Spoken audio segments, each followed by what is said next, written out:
Goeiedag, ek is Eddie Goldberg. Hierdie oordeenking is geskryf deur Gert Berning. 'n Vader wat omgee. 'n Jong man was die gunsteling om die 400 meter wedloop tydens die Barcelona Somer Olimpiese Spele in 1992 te wen. Maar sowat 250 meter van die eindstreep af het teleurstelling hom getref. Sy duispier het geskeur. Hy het gehink en tot stilstand gekom en toe op die grond neergesak van die pyn. Terwyl die draagbare draers na hom toe aangestap het, het hy geweet hy moes 'n besluit neem. Ten spyte van die pyn het hy opgestaan en begin hink oor die baan. Skielik het 'n groot man deur die skare gestorm en die sekuriteitsbeamptes geforseer om hom daar te laat. Dit was sy pa. "Jy hoef dit nie te doen nie," het hy vir sy huilende seun gesê. "Ek moet," het sy seun geantwoord. "Goed dan," het sy pa gesê.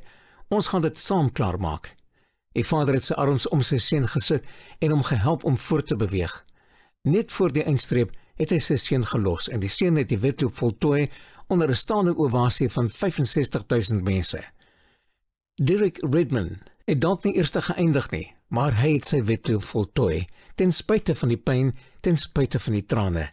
Hy het besluit om alles te gee, geïnspireer deur die kragtige liefde van 'n vader wat hom optel wanneer hy val. Wat het sy vader laat opstaan en laat hardloop na hom toe? Dit was die pyn op sy kind se gesig.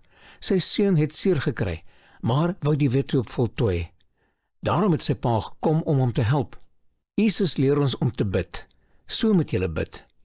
Ons Vader wat in die hemel is, Matteus 6 vers 9. Die God wat die heelal met alles daarin geskep het, buig af en verlang dat ons hom as Vader moet aanneem. So groot is sy liefde vir ons.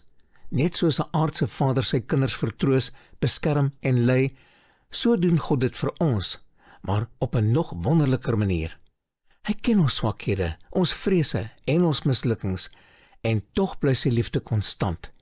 Hy straf nie genadeloos nie, maar behandel ons met geduld en genade.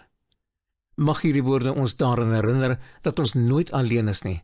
Ons het 'n Vader wat omgee, wat verstaan en wat getrou bly, ongeag ons omstandighede. Laat ons hom eerbiedig en op sy liefde vertrou, want hy sal ons nooit verlaat nie.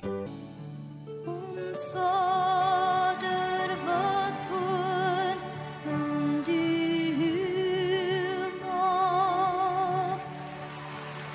heilig sy uw naam.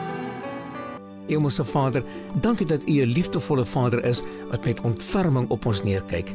Help ons om in U liefde te leef en U altyd met respek en eerbied te dien.